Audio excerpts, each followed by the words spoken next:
All right, I gotta get this here, put that there, fix that. This is all right, I guess. I don't know. Oh, hey, I'm just trying to make sure everything's perfect before today's video. And if you're like me and you've struggled with the whole notion of what it's like to be perfect and have tried to do that throughout your career, then I hope you'll join me for today's video because I'm sharing a few strategies and tips to help you stop being perfect and how you can move your career forward. Come join me.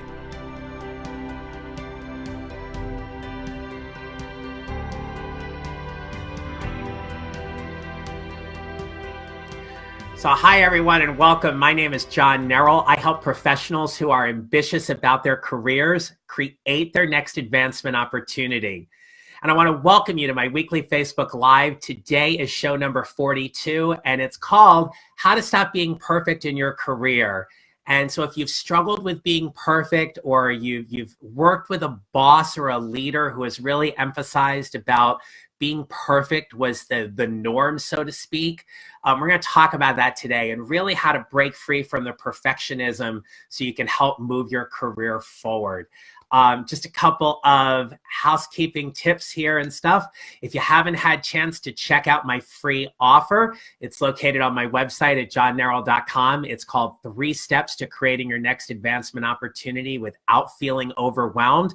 It's a workbook designed to help you really take those 3 steps that I walk through with my one-on-one coaching clients to really help them go about and create that next advancement opportunity for them, whatever that may be.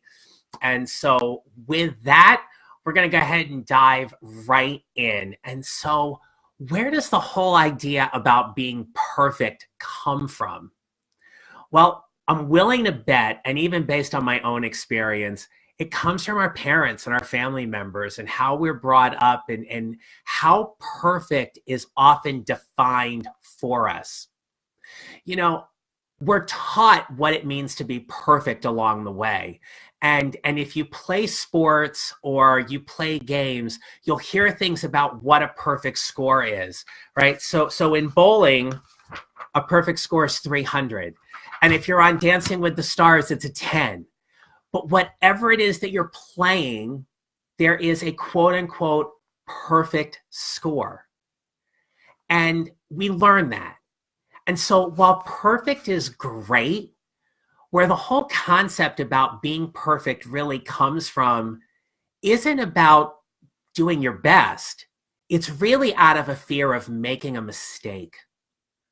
Because if we make a mistake, then we're no longer perfect. And for us in the workplace, there's literally no way we can ever be perfect. We're never going to be the quote unquote perfect manager. We're never going to be the perfect employee, right? It is so unobtainable. And when we work for an organization or we work for a particular boss or leader that really drives home the notion of being perfect, I want to make it very clear that perfect and quality are 2 different things. We're human. We're going to go ahead and make mistakes. So there is no way for us to be perfect. But if you're trying to please a boss who emphasizes that it's either perfect or it isn't, you're never going to make him or her happy. It's just not going to happen. And if you are in that leadership role and you're focusing on perfection, I want you to just think about what kind of message that sends to your team. I'm going to put a pin in that because we're going to talk about that in just a few minutes. I found this great article this week by a woman named Rhonda Suter. And the article was entitled, What's Perfect and What's Possible are 2 different things. I think I actually have the title wrong. I'll have to go back and put it in there.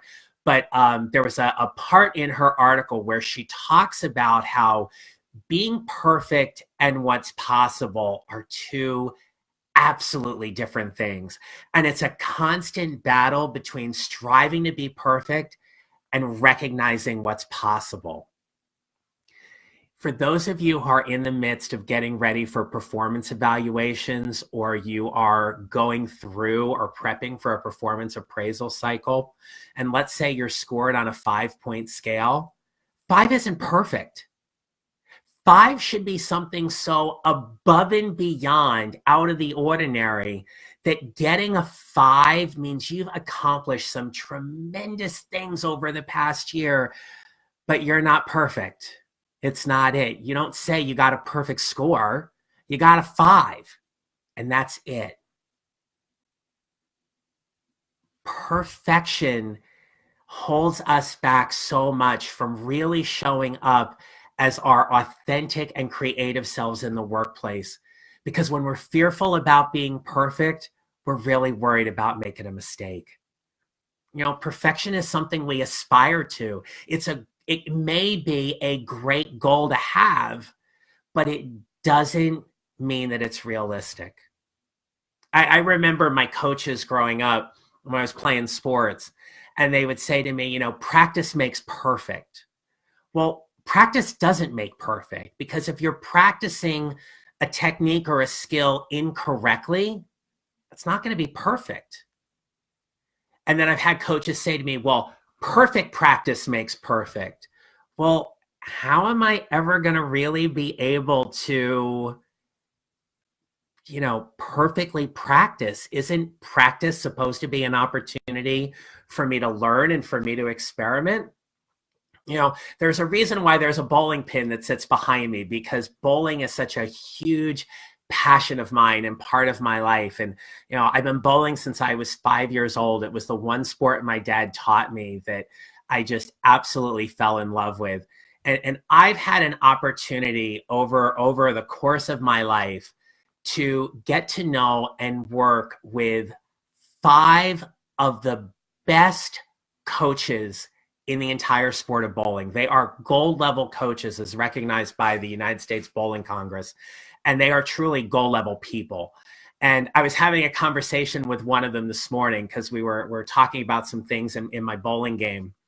And we were talking about how when I get a new piece of equipment, and I'm on staff with Brunswick, and really thankful for that. And so I'll get new equipment, and it's my job to kind of review it and know what it does and know what it doesn't do, kind of a thing. And we were talking about how I learn what that bowling ball is going to do. And in the course of that whole conversation with my coach this morning, what I learned was that nowhere in that discovery about what this bowling ball is supposed to do was I ever thinking about technically or physically how I was getting to the line to throw it.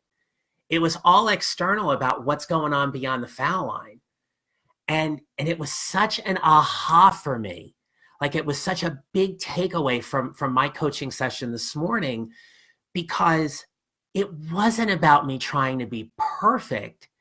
It was about me trying to learn. And what did I get to learn in that opportunity? In our work, when we focus on trying to be perfect, we're not trying to learn anything. All we're trying to do is simply check a box.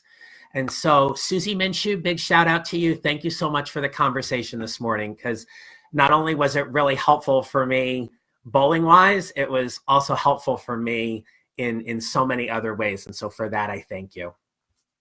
When we stop being perfect and we focus on learning, we get to consider what's possible. And when we consider what's possible in all of that, it breaks us free from trying to be perfect. I remember talking with colleagues who were simply just stressed out about trying to make sure that everything was perfect in their job and in their work. And I asked him one day, I said, is it really worth all the stress? Is it really worth all of the stress and worry about trying to achieve a marker that is clearly unobtainable? Now, I'll tell you that I've had friends and colleagues and other coaches I've worked with and talked with who will say, well, good's better than perfect. Yeah, good is better than perfect, or done is better than perfect. And I think all those things are true. But we also have to acknowledge where our values are in terms of the work products we create and really determine for us what's a quality work product. You know, if we're managing staff and we're interacting with our team members, there's no way we can be perfect. But how are we able to provide them with a true quality experience and a quality opportunity for us to show up as a manager or a leader in our organization to really help make their experience one that is all developmental with really rich feedback? I want to be really, really clear here that being perfect doesn't mean we don't give feedback that is constructive or critical or crucial when necessary. And so from a leadership perspective, just coming back to this, I just want to circle back and say that if you're in a leadership role, if you're in a management position, be very, very mindful of the message you send about perfection to your team members and colleagues.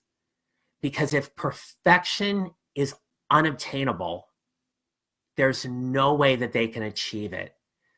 If a team member believes there is no way to achieve a particular goal, they're disconnected, they're disenfranchised, they're frustrated. They realize there's no way for them to even successfully play the game with you.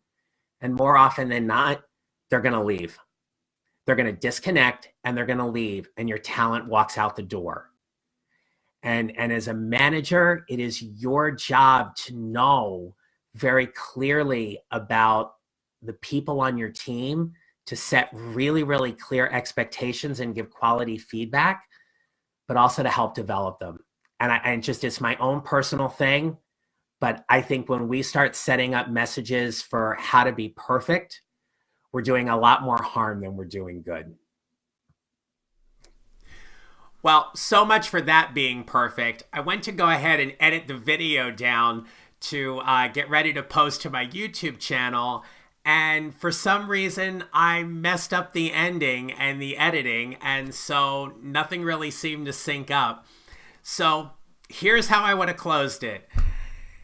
My wish for you, or my charge for you this week, is to simply be more mindful about where perfection creeps in and just acknowledge it. I was going to go ahead and move all the stuff back and clear the space like I normally do for all my Facebook Live videos. And this is just where we're at on a Thursday evening, trying to get this posted for a Friday. So I wish you all the best. Have a great week. I hope it's a good one. Enjoy the weekend. We'll catch each other next week. Talk to you soon. Take care. Bye-bye.